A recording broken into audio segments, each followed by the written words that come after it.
Welcome to Target Market Insights, the multifamily and marketing podcast. Each week, John Kasman interviews multifamily and marketing experts to teach you how to find the best places to invest, attract investors, and grow your portfolio. You are listening to Target Market Insights with your host, John Kasman. Welcome to Target Market Insights, the multifamily and marketing show. I'm your host, John Kasman, and I want to thank you for joining us for another great episode. Now, if you're enjoying this show, do me one quick favor and leave us that 5-star rating and review. And if you haven't already, make sure you hit the subscribe button so you don't miss an episode. Now, today we're going to be talking to Justin Smith. Justin Smith has completed over $250 million in multifamily construction and development projects. He has held multiple roles in business and development, client relations, and real estate sales. Let's welcome to the show, Justin Smith. Hello, John. How you doing? It's Justin, great to be here. Yes, I'm doing great. Thank you for the show. I should also mention that you are the founding principal of Relequity, but why don't I give you a couple of moments to give us a little bit more context on your background? Not a problem. Thanks for having me. Well, as you mentioned, Justin Smith, I started Relequity. And actually, John, I've had Relequity for a long time now. Early 2000s, I decided I was in technology at that point, before it was called prop tech. And I decided to do small multifamily units. And it was a passion of mine. It was something I had always thought about.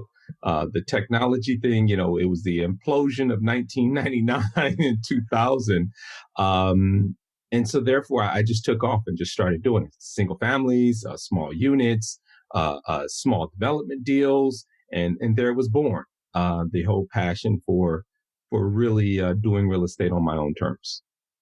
Man, that's awesome to hear. So you've been at this for quite some time, and you've been doing development, a lot of construction, a lot of development deals. What led you into construction and the development space? Well, that's actually even a longer story. At a young age, I witnessed an acreage of land in my neighborhood, and I walked past the land for weeks and years and, just going to school, and it was a barren patch of land. And then in the blink of an eye, I saw at the time I thought they were like, dinosaur construction equipment, but nevertheless, I saw excavators. I saw people out there with funny hats, which were hard hats. And I was amazed. I was like, wow, I was hooked. And in a matter of about a year, that barren acreage of land turned into this group of Victorian home villages right in my community. And at that point, I was hooked. I didn't know what was going on, but I knew that's what I wanted to do. I wanted to build a city block, right? And as a young kid, you don't really know what that means, but you knew that, hey, one day I want to do that. So that really got me hooked on this lifelong sort of passion to build a city block. So that's the journey that I've been on, and I've set forth in my life to design, to construct, to finance, and most importantly, own a city block. Man, that's amazing. And just at such a young age. I mean, most of us probably play with like Tonka toys and, the diggers and all that stuff, right? That's and you right. kind of took that and stayed with it. And you were just inspired and seeing that acre of land turn into those Victorian homes. You're like, hey, This is what I'm going to do. And unlike the rest of us, you stay focused on that. And you get to continue to play in dirt all day now. As a grown man, you get to play in dirt. No, it's great. Sometimes, I wow at that. I'm building 300 units in Northern California right now. And it's still sort of fascinating. I see the excavators out there. I see the dirt rippers, see the crews, with sheetrock and drywall and the electricians and plumbers and MEP guys.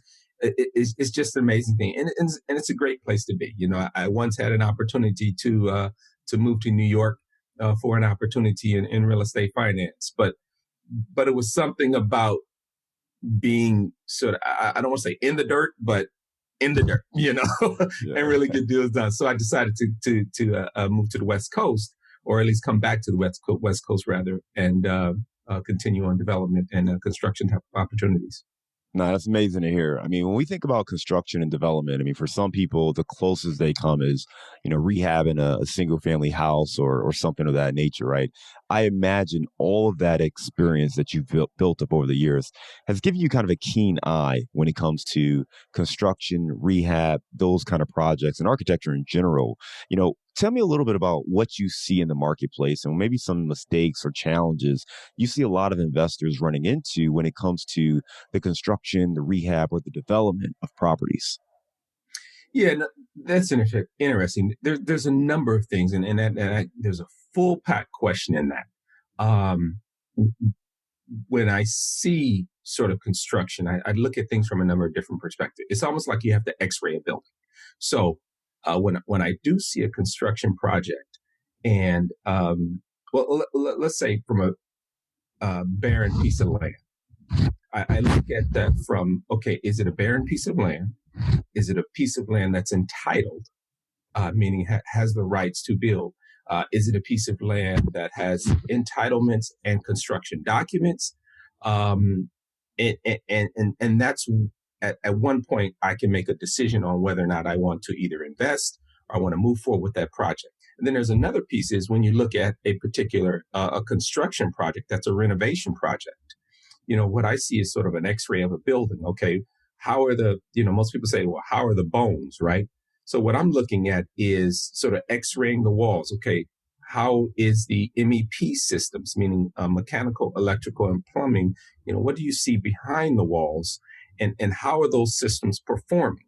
Let me look at the exterior envelope of that particular building. How is it waterproofed? How's your roof? How are your windows?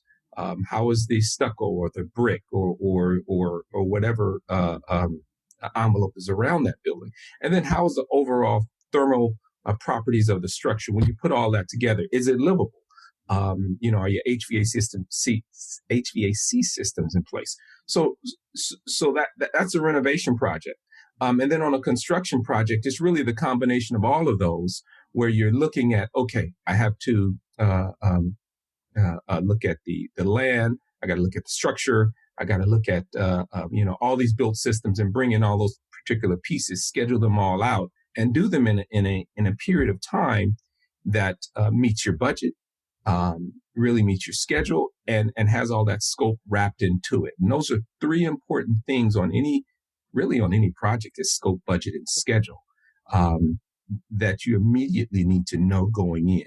So those are sort of the three facets I think of it when I'm looking at projects. Am I looking at the dirt and what attributes that has? Am I looking at a renovation, or am I looking at the construct of a project?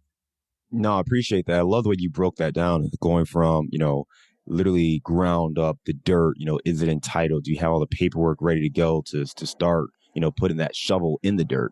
And then everything you talked about with the MEP, MEP, as you said, was the mechanicals, the electric, and the plumbing. And then also understanding the exterior of the property from the roof, the windows, just make sure everything is the siding, bricks, whatever, just make sure that exterior is solid. You know, on that front, right? I think many of us may understand, hey, these are important functions to make sure working properly, but how?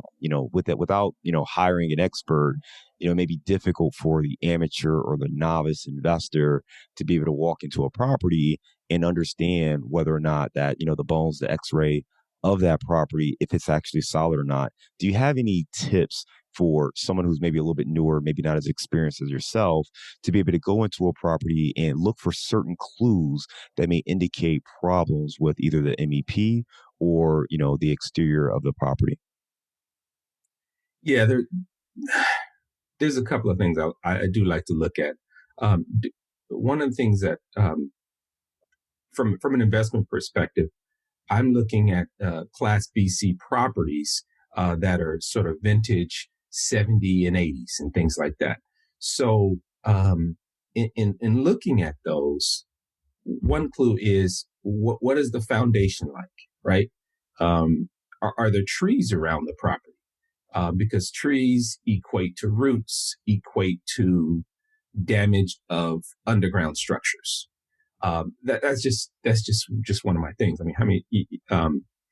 Another thing is if you get the opportunity to go into the property, look at the walls, the base perimeter of the walls. Do you see any signs of decay? Do you see any signs of moisture? Do you see any signs of mold? Things like that. That could present a couple of things. A, you might not have proper circulation in that particular unit or in that property, which is a HVAC problem. You might even have water that is in the pipes that are flowing from the pipes, or broken pipes, or things like that. So just kind of looking at things and thinking about it from the perspective how it was constructed, and looking at, okay, what signs of wear and tear it might have. That's important to me. And then B, things that are 20 and 30 years old were built under a different circumstance or built under a different inspection process. So you need to understand that they might not have had an inspector back then. They might not have properly built that particular unit. So you need to understand that going in, because you buy something that has these problems, it can get costly, and costly fast, right? No, great tips. And what I'm hearing is, listen, there's some things that we can look for, but if you don't have that experience, you better go grab somebody who does, like yourself, Justin. Oh, for sure. and matter of fact, I even hire inspectors. Like if it's an acquisition, I hire inspectors. Like, hire somebody that's skilled in the envelope or the outside, structure of the building. I mean, that's either windows, exterior, roofs, foundation, right? That's one sort of skill set. And then maybe someone and this could be one person that knows all of these different things. That's definitely good to have. And then someone that knows interiors. Another thing that I do is I have a checklist, just a checklist of the entire structure. And I just kind of go down the list, and that kind of gets into the due diligence of an acquisition. But I do that early, because you don't want to get into an LOI situation or a PSA, except with purchase and sale agreement where that's accepted. And now you're sort of on the hook timeline wise to really execute on that deal and really kind of sift through the bones of that deal. No, I appreciate that information. LOI, of course, being the letter of intent, That's meaning that you're looking to buy the property. PSA, of course, is the final purchase and sale agreement. Justin, I want to go back to something else you said. You said the three things that I think really jump out. No matter what your business plan is, most people, if you're doing any kind of renovation work or new construction work, it comes down to the scope, the budget, and the schedule. Can you talk us through these things a little bit more? And from your professional experience managing so many construction projects and overseeing the development of a 300, multifamily unit construction right now, what are some things that you see people get tripped up on when it comes to the scope, the budget, and the schedule? I think you really need to. It's almost like what we say in construction. I mean, I'm sorry, what we say in real estate. You make money when you buy, right?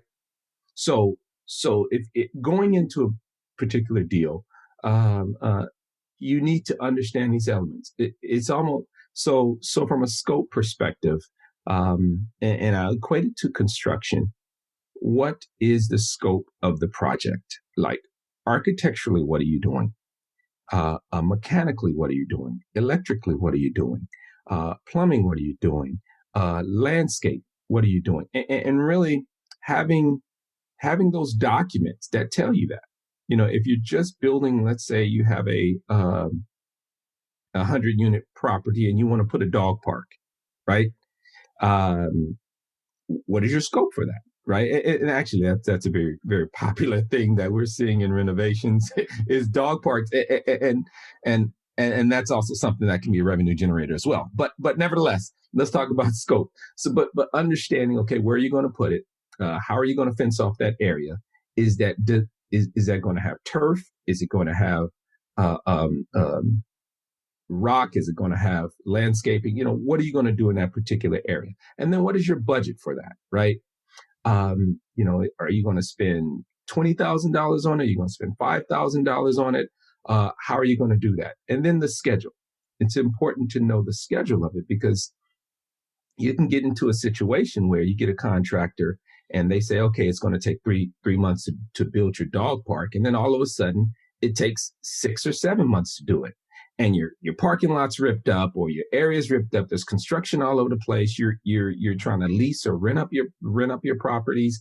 And you have this dog park construction that went from 3 months to 9 months. Could have a material effect on your leasing opportunity. So really understanding those three things is key. If you want to, I'll go back to my dog park analogy. You want to build a dog park?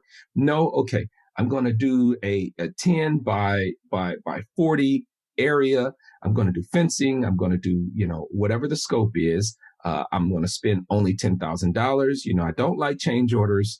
And that type of thing. Those things happen. Do budget for unforeseen conditions. So if your budget is 10,000, maybe you go with 12,000 as your overall budget. 2,000 is your contingency, and then having that schedule. I want to get this done in 3 months, or I want to get this done in 6 weeks, whatever it takes. But have those three things known. Whether you're doing a dog park, whether you're building a 20 unit, whether you're rebuilding a house to a duplex, know those three things going in. And that's what I'd recommend. And that's good information, I think, for, like I said, for doing renovation on your house or your kitchen or several kitchens, to doing 200 units or 300 units or whatever the case might be. Know your scope, budget, and schedule going in. And I think, Justin, I mean, you laid that out very eloquently. And I think I love the dog park example because that is something we're seeing become a very popular value-add amenity in multifamily properties, right? It's like, hey, we're going to add a dog park. Well, to your point, it could be a $5,000 dog park. It could be a $25,000 dog park, right? It could be a 50 by 20. It could be a 10 by 10. I mean, there are a lot of variables in there. And if you're not clear on your exact scope, what are you putting in there? And when we say scope, we mean literally the what, what are we building? What kind of material are we using? What, right? So all of those different things and all of those steps, to the budget, how much money is this going to cost, to the timeline. And it's one thing for you to have that in your mind.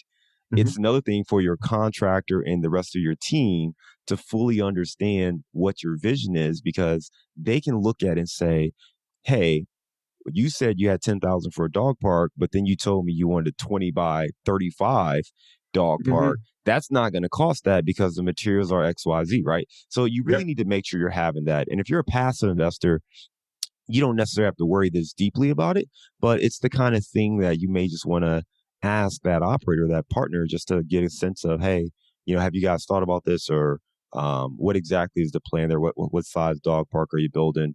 Has the contractor signed off on this? Because, if someone's moving that fast, but they haven't gotten that clarity, that could be, an issue, or it could be a surprise down the road. And I love your point. It's a basic point, but make sure you have some contingency in your budget.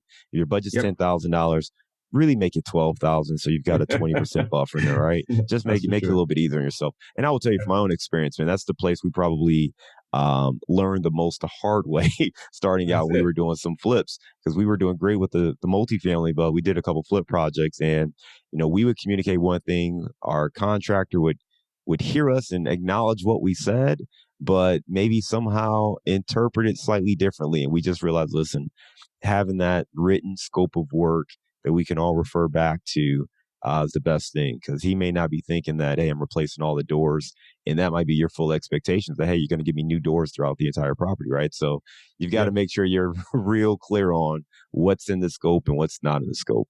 Now, you're exactly right. And it gets down to, not only do you know those three things, but you also put those in your contract documents and your contract, right? Because you could go into a situation, case in point, I had a project where it was 200 plus doors, right? And in the laundry room, you would think, okay, well, I want to get laundry room doors. Well, I knew in my mind, I needed laundry room doors with louvers in them, because you do need circulation of that air, and that does affect the interior air of the unit. But in the contractor's mind, he was providing doors. So and you could be thinking, oh, well, I'm just going to get doors. No, you have to put it in your documents or in your plans. You're getting X number of doors with a 12 by 10 louver cut into that door. And that is either a metal louver, that is either a wood louver, it is either pre-manufactured or it is done on site. So you get how all those pieces I just rattled off is very different from I'm going to get laundry room doors. So very small piece, but also can turn into a $30,000 change order. So yeah. No, and especially on a big project too, right? I mean, if this is, I mean, even hardware, right? Hardware is one that people don't get, especially newer operators. If you're doing new cabinets, but you don't put hardware in your bid, if you're doing 200 units and you don't have hardware in your line item, you might get slapped with the number. You're like, man, handles cost that much money. Oh man. And hardware is, and I'm glad you mentioned that, because hardware is one of those things, particularly on a door. I mean, you probably have at least, I don't know, maybe 10 to 12 pieces of things. There's hinges, there's latches, there's handles, there's the interior mechanism, there's a strike, there's a whole host of pieces. And don't have it electrified, right? Or having a card key access system, which I do recommend. It's a little costly, but I do recommend, where you're not dealing with hard coded keys. But man, now you're going into 20 particular pieces on that door. You're like, I just wanted a door. I just wanted a little Home Depot, $45 door. Now it's like a, $275 door with all these different pieces. So yeah, and listen, I mean, those budgets, I mean, if you did not plan for that, that could really throw your numbers off. So it's good to know these things going into it. Obviously we've talked a lot about some of the lessons you've learned, best practices from, looking at properties and how to develop a strong scope, budget, and schedule. Justin, I know one of the things that you're really passionate about is helping, other professionals, other, construction and development professionals really understand that it's one thing to just build these structures, but it's another thing to get a slice of real equity themselves. And that's a passion of yours. Talk to me a little bit more about kind of how you've opened up your eyes to really getting a piece of that equity, as opposed to just, treating this as a professional job. Now, very good question. One of the things I found, John, is that, many of us in the AEC, and that's architecture, engineering, and construction, and I've added a T to that, technology, we're very passionate about what we do, right? We're focused, we're proud, we get into projects, whether we're doing roads, bridges, dams, or whether we're building some app for the next piece of technology. We're truly artists, creators, and career professionals, but too often we overlook that which we want to obtain because we're so busy with our head down, doing the work that we do, whether you're a broker, whether you're an engineer, whether you're an architect or a contractor. You could get into a project and 12 months later, boom, you wake up and you're like, okay, my project's done, but did I get truly get a share of the equity that came out of that particular deal? So that's what I mean by get your share. That's what I mean by get real equity. How did you benefit from building wealth and making your money work as hard as you do during that 12-month period, for example? So at Relequity, what we're doing is giving these artisans, these creators, these architects, engineers, that opportunity to invest in wealth building or real estate opportunities, right? So let's say we find an investment opportunity, we reach out to those in our communities, with the idea that they can collaborate on the purchase of a particular apartment complex, right? And they may have that desire to do so, but may not have the time. So we provide the opportunity. We provide that time so that they can receive mailbox money, as some like to call it, and be an owner in a real estate complex or what have you. And so we become that work engine that works for them while they're passionate in doing what they want to do in life. And I think the thing that I love about it, and the particular space that you've carved out and the people that you're helping, is, one of the old investing adages is invest in what you know. That's right. And the folks you mentioned, they absolutely know real estate. They understand the value of construction, development, the engineering, the architecture, all of those different things. But as you stated, it's one thing to do it as a profession and to be compensated, based on your expertise and your knowledge. But these properties, especially in stuff you're working on, I mean, you got a 300 unit apartment complex in Northern California. I know that's a pretty high price, probably, 8 figure, if not more, property, right? So to go in and be able to work on a project like that is great.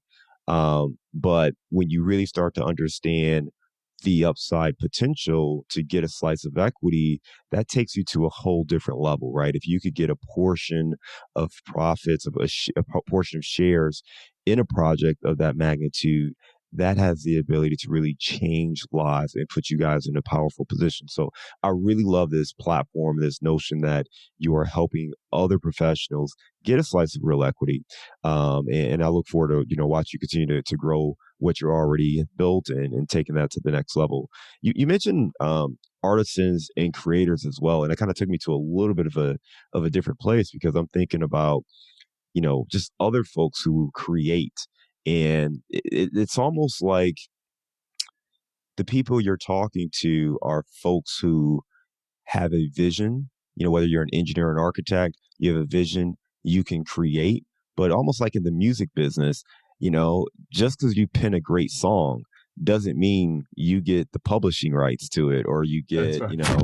you get any of the long tail residuals that come with it. So as you're talking about these artisans and these creators, it also sounds like, it could apply to, visual art, music and just other creators in general, people that have a passion for, taking their talents and creating something and putting it into the world that didn't exist, but also finding a way to make sure they monetize that, not just through a one-time exchange, but through more of an evergreen exchange that allows them to profit for years to come. Yeah, that's true. And when I going back to the name Relequity, you know, originally I started to think, okay, what is real equity? Real equity is real estate leverage and equity, at its core. But then, but those are words. Those are sort of these tangible concepts. But what is the soul of real equity? The soul of real equity is your share of wealth and value that you created through real estate, right? That's the soul of it. And it really is, we want to partner and collaborate with those that are passionate about what they do, but also want to get a slice of what they do, right? Imagine the broker that, gets that commission, right? Okay, you might get that commission. It's a nice check. It's $10,000 for 20, whatever the deal is. But do you have residual income from it? Are you getting passive income from it? So that broker's sitting there wondering, okay, well, I got to get back on this horse. I got to run this race again. Or what? Let's say you're a general foreman for a construction project. Yes, at the end of the year, you might get that basket, that trophy, that award, or get to that ending line, and really be proud of what you did. But how does that affect the next year, and the year after that, and the year after that? And in terms of building some wealth or having some income or mailbox money coming in, we want to create those type of opportunities and reach out to those individuals. So if you have guests that are sitting there thinking, man, well, I'm a project architect. I just built some great buildings in downtown Oakland or in I don't know, Dallas, Texas, or what have you. But I really want to have that share of equity for myself and for my family, right? So that's what we promote, and we're doing it very simply through real estate and through multifamily real estate.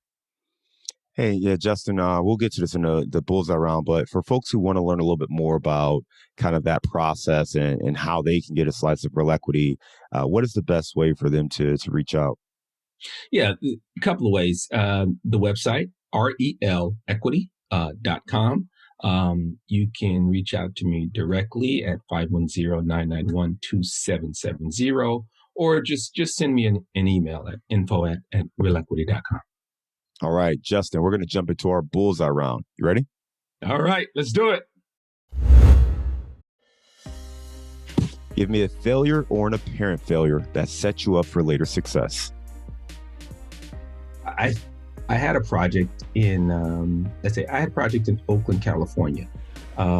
It was a vacant piece of land that I bought, or acquired rather, and I thought I was going to get 30 units out of it. The city council voted against it, and I was only able to get 22 units out of it. I thought I was crushed, right? You know, the performer didn't work. The lender was ready to back out, and all of these different things. But it did set me up for my next deal, and understanding how to, work with government agencies, how to entitle properties, how to measure and manage your expectations properly. Now, I did lose money on that deal, and that was probably one of the best lessons. But failure sometimes sets you up for future success, and that was one of those things. It hurt, and believe me, it hurt. But I learned in terms of how to manage the next opportunity. Give me a digital or mobile resource you recommend for your business. Let's see, a digital or mobile resource. Actually, it's 2021, and there's a tool or app out there called Clubhouse. It's very interesting. It's sort of the latest. It's the hot thing. It's like it's like the new Facebook before Facebook's. I think it's a great resource for people to really just share ideas, to talk about anything. Talk about, hey, how am I doing, in life, or, how to improve my resume, or how to work through whatever. There's a room for almost every topic, and there's a lot out there, but I think it's a good mobile resource for those. Give me the book you've recommended or gifted the most in the last year. One of the books that I recommend is by a good colleague of mine. It's called Releasing, and it's Leasing 101 by an author named William Butler. And he's a student housing leasing professional, and he helps those improve or optimize their NOI on student housing projects. And I use it a lot from a referencing perspective for asset and property management, because it has some great tips on really understanding who your tenant is, how to manage a building, and how to optimize sort of that relationship. Give me a daily habit that helps you stay focused on your goals. I get out in the morning and I walk. Quite frankly, it's just getting out, feeling the air, getting up early in the morning, feeling the air, the sun, and just walking to clear, my air, and to really just kind of breathe some life into all the things that I'm doing. What's one thing you know now that you wish you knew when you were starting out? Probably start faster, scale bigger. Just kind of looking at, you take almost as much time doing a 4-unit acquisition than doing let's say, an 80 or 100 unit acquisition. Many of the steps are all the same. Yes, you will need a bigger equity check, but I'd say scale faster, get to the top. What are you curious about right now? I'm curious about the financial and lending environment, and how that might affect some of the acquisitions that we're looking at, some of the properties that we're looking at. So sort of that financial environment. We've gone through a time where there's a lot of political divide, there's a lot of political unrest, and that does work its way into the financial markets, and that filters down into this lending and banking community.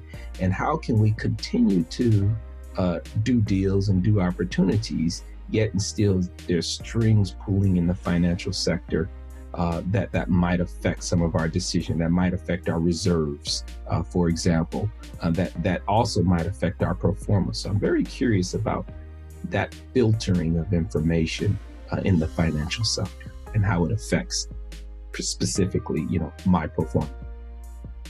All right, we've talked about the Bay Area, so I know you're out there. Give me the best place to grab a bite in the Bay. Actually, there's the Bay Area is very eclectic. I mean, you can find any type of food in the world, and one of my favorites is Vietnamese food. So there's a restaurant, I think it's called Le Cheval. It's a great little restaurant, and I know there's we're in sort of this post-COVID time, so they probably just have takeout, but it's a great little place to get a bite to eat. Le Cheval, I have to check that out next time we get to get out to the Bay. Let's do Justin, listen, man, really enjoyed our conversation. I mean, you have such a wealth of knowledge, especially in the construction and development space, and I appreciate you sharing a little bit of that insight as far as what to look for when inspecting properties and looking at opportunities, and really how to manage the execution, right? Making sure we pay close attention to the scope of work, the budget, and the schedule if we're going to have a successful project. And then lastly, your commitment and your drive to help others get a slice of Relequity, making sure that it's not just about, getting paid for the services that you offer, but also making sure that, you're able to take care of your family beyond just the day that you do the initial work. And I think that that's really important. That's one of the main reasons most people get into real estate is for the residual income and the ability to leverage it as a wealth driver. So the fact that you're helping other professionals use this as a tool, I think is really commendable. And I look forward to watching you continue to grow your business. Again, for folks who want to learn more or to get in touch with you, what's the best way to reach out? Best way to reach out, Relequity.com, REL equity.com. I have a few sources there, or just call me directly, 510-991-2770. Awesome. Justin, listen, man, you take care. I want you to have a great day. Appreciate it. Thank you, sir.